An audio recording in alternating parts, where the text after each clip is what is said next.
Our under-19 survived on the final day of the season to stay in the top flight of under-19 football.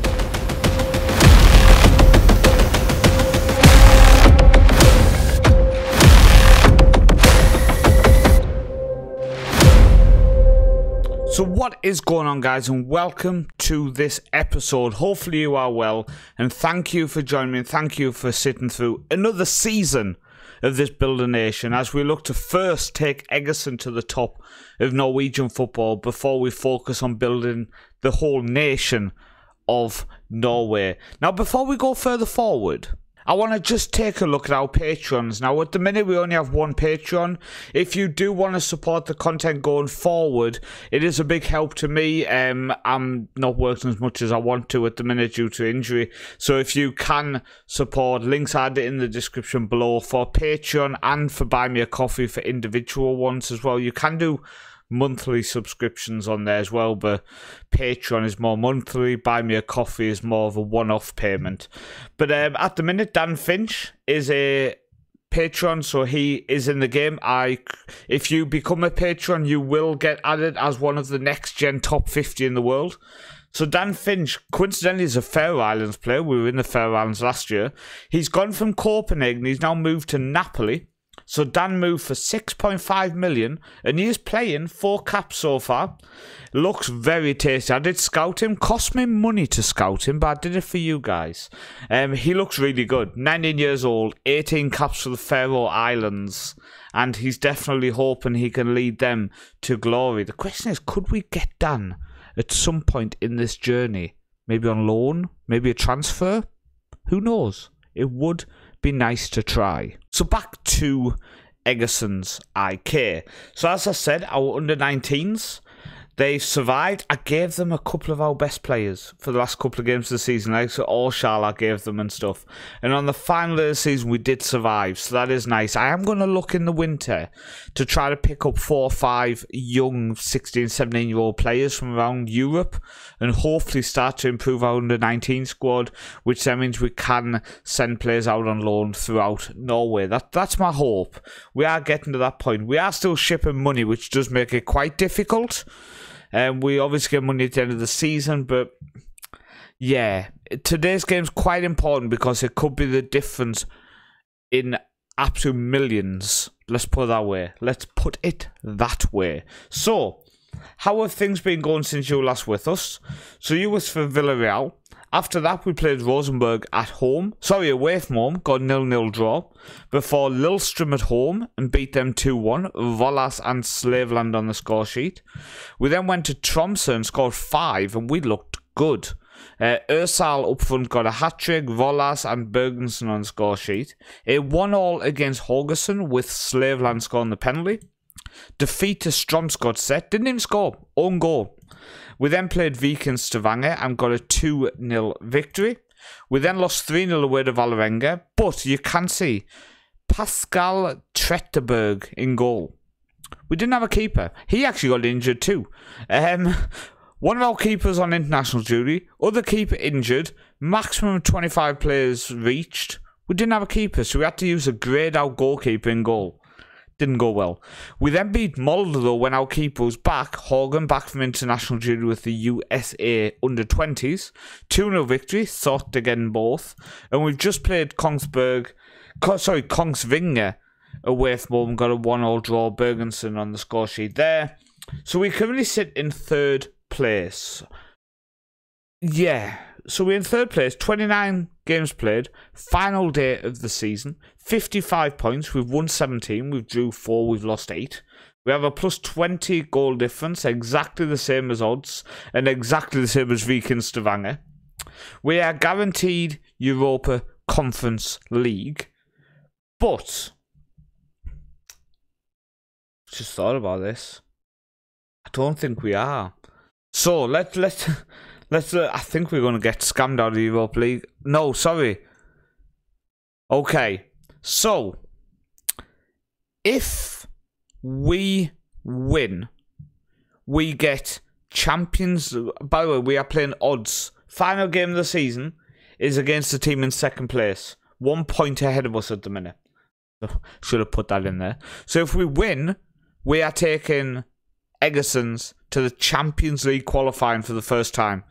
Joining the second qualifying round, which means third qualifying round of the Europa League if we went out, which then means fourth qualifying round of the Conference League. So we do have a chance. We only would need to win one qualifying round in one of these to be in a group stage of Europe.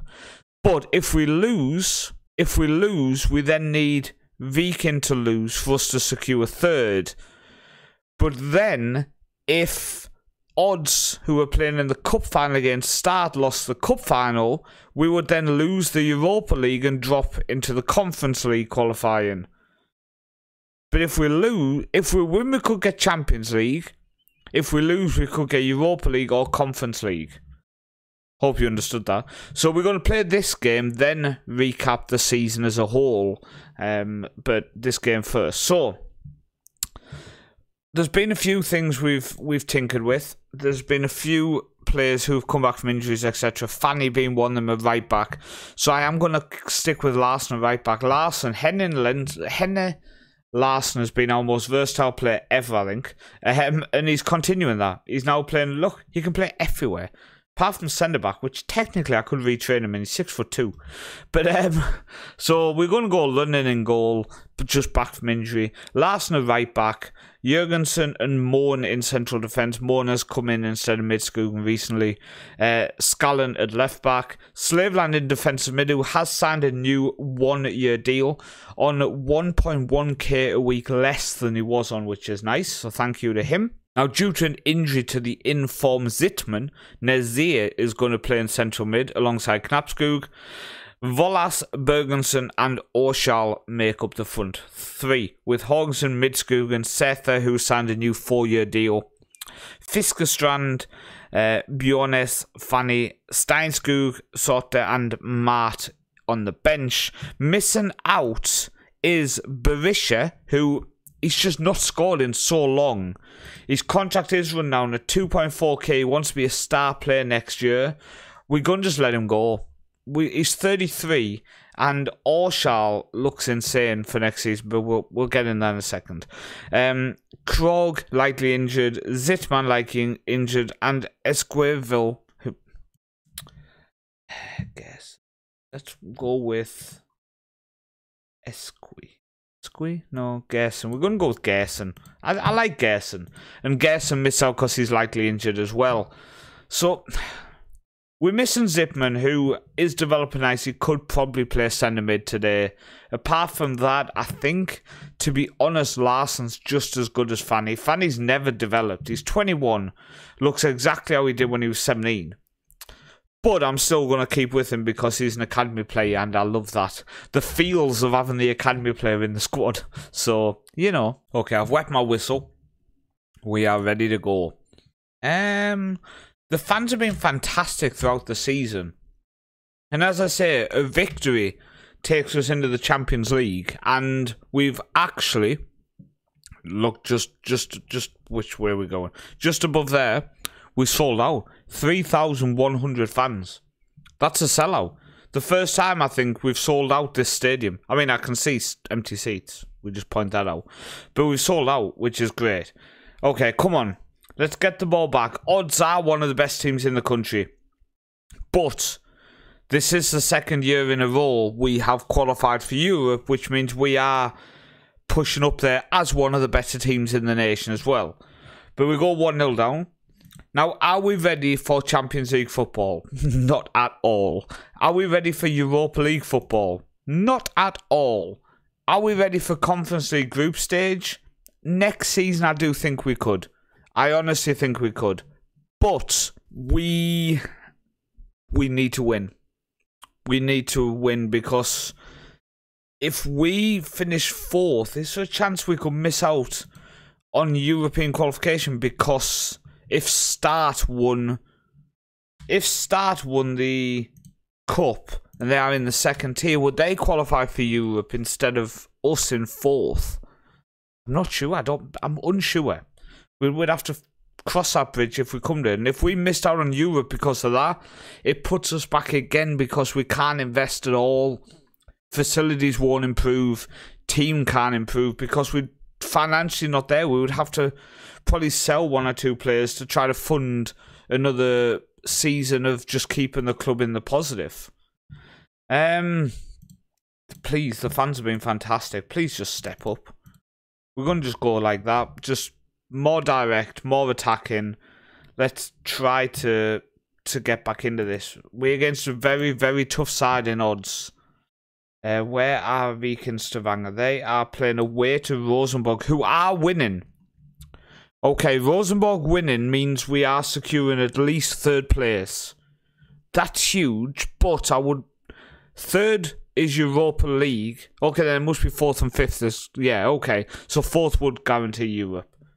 Because 5th guarantees... 5th is Conference League depending on cup winner. 4th is Conference League guaranteed. 3rd is Europa League depending on cup winner. Okay. I've got there. Jesus, that was a challenge for my brain to compute. But can we maybe just maybe with 5 minutes to go actually try to win this game, please? Probably left it a long time, but I'm short of some talent due to injuries, is one thing I'm seeing. And we definitely need some more players, which we're going to review soon. Who's messaged me now? Oh, I should probably click play, shouldn't I? Or someone just tried to call me. I'll call them back in a bit. I'm busy recording. Come on. Please. This game has been absolutely dead. It's all over. There's nothing. 7 shots, 4 on target. No highlights. It's just been dead. An absolute dead game. Unfortunately, we do... Let's just check this. Odds are in Champions League. We got 1.62 million. We paid out just a little bit there, but that's huge. Right, so we did get 3rd. So we guaranteed Europa Conference League. Right, rules. Europa League, depending on the winner. Not second runner-up, the winner. Okay. So. But they've got Champions League, so they don't want the Europa League. Let me just go to the cup and see when is this cup taking place. The cup finals on the 5th of December. So let's jump forward and review the season after the 5th of December. Jeez, I panicked for a second. We got the cup final. Odds beat start 5-0. But then when I went under the league table, we still said we were in the Conference League, but it's now changed. So we have got Europa League for next season, which is insane. MAKING Conference League with Valerenga. So we have secured the Europa League for next season, which means if we don't get through all the qualifying, we'll then drop into the Conference League. And that's a big chance, well, a better chance of securing actual group stage football next year. But that's huge, and financially, it's a big help to know we at least have, say, 1.2 million from going out and qualifying of the Conference or Europa League to come in next year, which is huge. It's huge. So as you can see, Berdeglimt won, Odds came 2nd, we came 3rd. Going down was Haugesund and Kongsvinger. Stabæk survived in the playoffs against Yev. So going up is Sarpsborg and Arendal. Going down was Junkeren and Ullkisse. PostNord promotion stuff then. Ranheim look like they go up. So it's Chelsea go up. Going down Flekkerøy, Rane and Fredrikstad's B team. And from the 2nd division, Molde won the league. So Sandnes Ulf are going back up, one of our local sides. Mjøndalen are in the playoffs. Was that Strindheim, Lisa Cluster and Start 2 going down. In terms of these divisions, Gellersen, who we played in the Cup this year, have gone up. HamKam 2 have gone up. Scaled 2 have gone up. Sandnes Ulf's B team have gone up, which is important that their A team went up, otherwise they wouldn't have won promotion. Going down is Express Volde and Malroy. So, interested to see if our B team manages to come into that division next year. Rosenborg's B team have gone up. Ullern also have gone up there. And then Odds won the cup. And one thing I do want to point out, I just checked there to see how many I had, which I can show you. You can see I've had a few interviews. So, Salernitana offered me a job.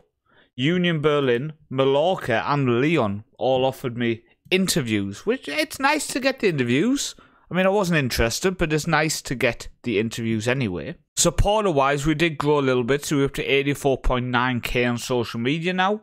I saw our family went up to 28%, core went down from 31 to 30, I think it was. So it's not bad. It's not bad. 84.9 social media followers isn't the greatest, you know. Considering we were in Europe this year, I kind of hoped that would be a bit better. The supporters side of stuff in the club vision is still broken. If I go on performance-wise, you can see here, job security. Oh, it's B+ now. That's been C+ all season. So B+ and then A- for the actual club. So as we go into a new season, you can see that none of our staff are going to be leaving in the winter. We do have quite a few out next year, but I think most of them I'm going to try to hold on to be honest with you. I do like a lot of people. We've got the likes of John is in the club in real life. I would like to hold on to him as our head of youth development for as long as we can, because it gives you that connection to the actual real life club. So most of it is going to be down to the player side of things. And when we go into the expired contracts, there are 3 people who now contract this winter. Berisha, Van der Spa and Knapskog. Knapskog, who's been on loan from Sassuolo. Now, his contract at Sassuolo is actually out at the end of their current season, which is in 6 months. You can see there. Can we secure him on a new deal? Can we bring him back? I'm not sure at the minute. We are going to try best we can. Maybe we'll get him in a free transfer next summer. I don't know at the minute. I would like to bring back because he's an academy player, but we'll see.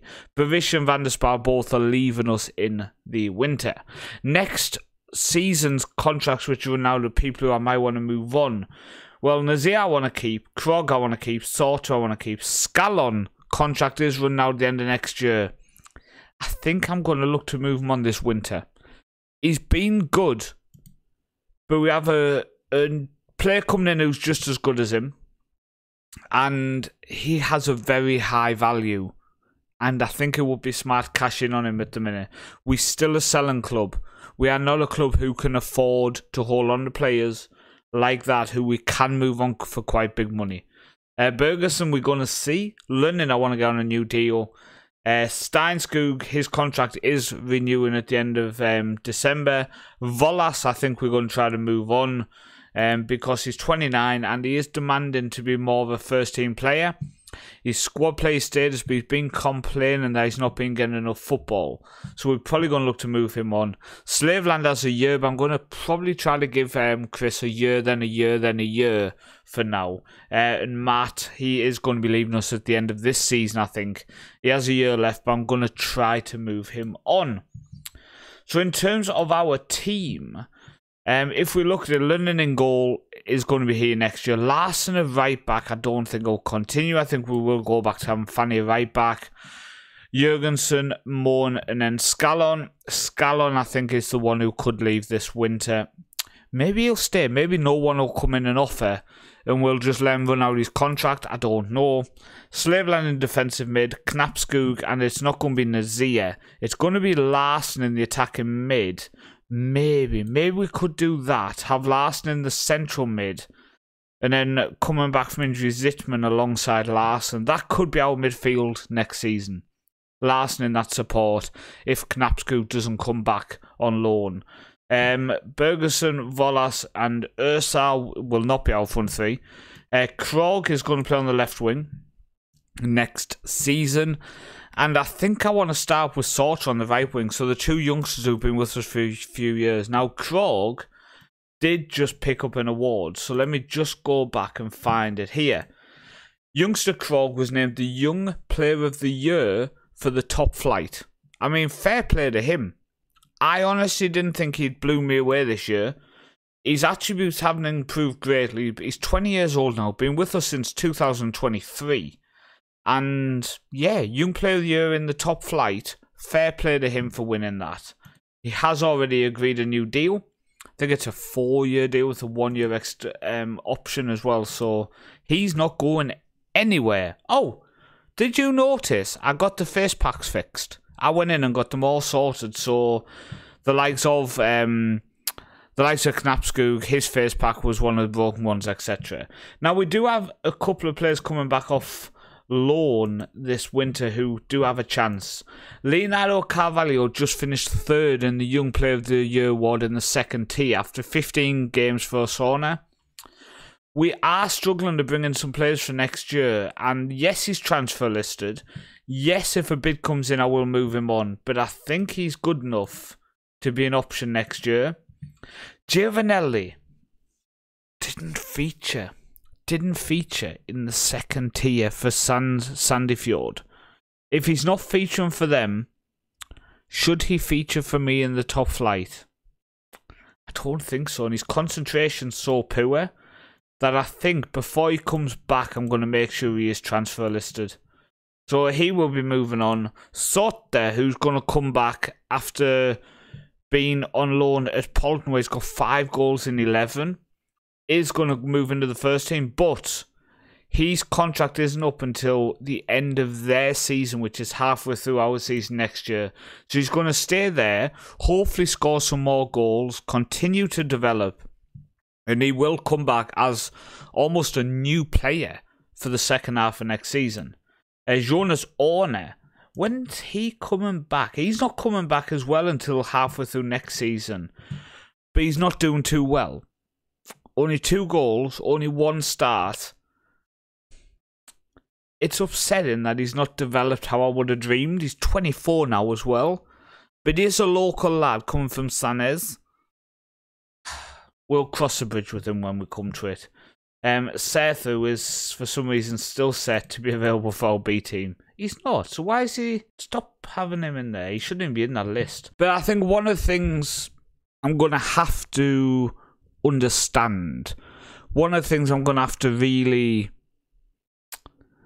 be a bit more brutal with going into next season is that you can only have 25 players.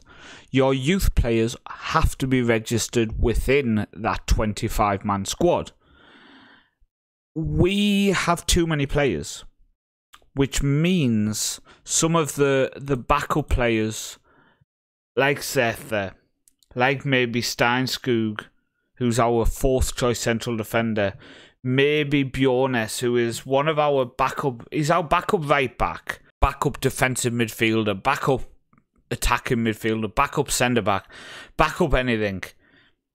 Maybe his time's up in the first team. Maybe he moves into the B team. Because these type of players don't have that ability. He's perfectionist personality, which I like. Almost a bit upsetting that someone with a perfectionist personality hasn't developed more. All of these were 8s, 9s and 10s when he came. So nothing's improved. I think there's going to be some players moving on who I'd prefer not to move on, but I think we have to do it for the good of the club long term. So this winter window is probably going to be a big one in terms of decisions. Like Bortel Sorte, 79 appearances, joined us in 2024 on a free transfer, 4th season of the club, the least amount of appearances by 1. He's decent, good attributes. He's 22, so he's not old. He's got a year left on his contract. Is he going to take us into the Champions League? No. Should he be starting ahead of Bergensen? Sorry. I'm not sure. Bergsen's only 26. He's not that much older. But he picked up 7 goals this season from the left wing. Where when you go back, Sorta has 4, but he played a lot less. 8 starts, where Bergersen has 16. So should Bergerson be the one who moves on and sort of stays because he's 4 years younger? These are the decisions I've got to kind of look at and try to make the correct decision for the club, but also for the journey, because I don't want to just throw money at a save. I don't want to bankrupt the club. I want to try to make the club profitable season after season. I don't know.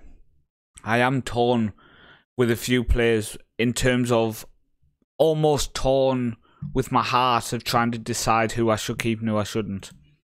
But looking at how it's gone then, top goal scorer this season was Krog, 20 years old, winger, 10 goals. Second was Larson with 9, Bergson also with 9, Berisha with 9, Urschal with 8, Knapskog with 6, Zittman with 5, Slaveland also with 5. In terms of assists, Scallon with 9, Zittman with 8, Knapskog 8, Kroll and Volas with 7.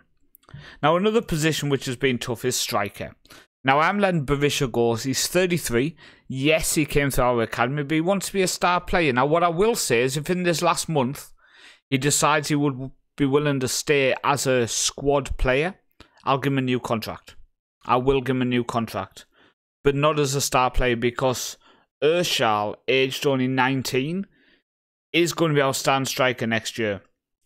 100%, because look at his attributes, they're fantastic. We're going to change from a pressing forward to a deep line forward because it suits him better, and I just think he's a top looking player. I'm really, really pleased with him, honestly, and I think having Gerson, newly nicknamed Gerson, as his backup, it just offers, and also a deep line forward also plays the same role. So both of our strikers like the exact same role, which means tactically our players, our other players understand how that position works, understand where that player is going to be, because both of them play the same style. And he's only 18, so I think both our strikers are both under 21 and both next year can do a good job for us. Now you will have seen this year, Moen has pushed in central defence ahead of Midskogen. It's a bit of a heart-wrenching one for me. Midskogen has in real life just signed a new deal for Eggersons. But, again, we are looking to push on to the next level. Moen is only 20 years old. Midskogen's 29 soon. Long term, him and Jurgensen, 4 or 5 years playing together. Players get better and better and better the more they play together. It's shown in my save that we have pushed on and finished third 2 years in a row now with a team that shouldn't be third. We are nowhere near good enough to be for that level, but because our players know each other, they are playing better. So Jurgensen as well has signed a new deal. Signed till 2029. But you can see here, personally agreed a new deal which starts at the start of next season. It's a 5-year deal. So he is going to be with us for 5 years. I think we can keep him for the whole journey. The whole journey. And I love that fact. I love that fact. Zittman. This is another tough one for me. We picked him up on a free. He's developing so well. Vision of 16 with passing of 11. First touch of 12. I mean, the sad thing is all of these have gone down because I'm recording. They've all been going up for so long. Look at how good he is. Balance of 16 as well. Professional personality. He's so good at driving forward. I just have a feeling he might end up leaving next summer. If not, after we have a good run in Europe next year, if we have a good run, he will end up leaving. I just hope we get good money for him, because that is the type of player I brought in with the hope that we can move him on for good money. And I mean good money. Fiskerstrand, 20 years old now, hasn't developed how I hoped, but still is a good squad player for the club. Did come through the academy as well, which also makes him fantastic, being a homegrown player. Same with Nazir, 20 years old now, Bosnian under 21 international. Hasn't developed how we would have hoped, but still came through the academy, a good backup within a 25-man squad. Carvalho's a tough one. I don't know if he's going to stay next year. I don't know. Our under-19s did survive, but is there anyone in the under-19s who is going to push up for next season? I also gave them Hogan for the last game of last season, so they had a better goalkeeper. Yes, I might have given some of our first-team players to make sure they survived. Yeah, I'm guilty of that. Okay, let me just make sure these are unavailable for next year. Now, remember, the intake in Norway happens before the start of next season. Did I accidentally make him available? No, he is unavailable now. Same with Gelson. I gave everybody, didn't I? I was desperate to make sure we did well. But in terms of players who are in the actual youth team, Sargard is 18 now. Is he going to develop into a first team central mid? I don't think so. I think we're going to probably end up letting him go out on loan next year. Might end up selling him. The only reason he's sticking around at the minute is we need the players. Same with Eggerskog. Will he become a first-team centre-back? I don't think so. We need him because we don't have that much quality in our youth team. Which is worrying because I either need to go and sign 6 or 7 youth team players, or we need a kick-ass youth intake which saves our bacon. So we'll see how that goes. We will see how that goes. But thank you for listening to me ramble. This has been the end of season. We are moving forward. We are still progressing. If I go under my profile, you can see Season 1, first. Competition win, yes. Season 2, third. 2 awards, 1 promotion in the playoffs. Season 3, 11th in the top flight. We won Manager of the Month once. Season 4, 3rd in the league. Manager of the Month once again. Listen to this last one. Season 5 we've just done. We finished 3rd again. And we won Manager of the Year. I've been Paul, also known as the Northman, and I'll see you next time.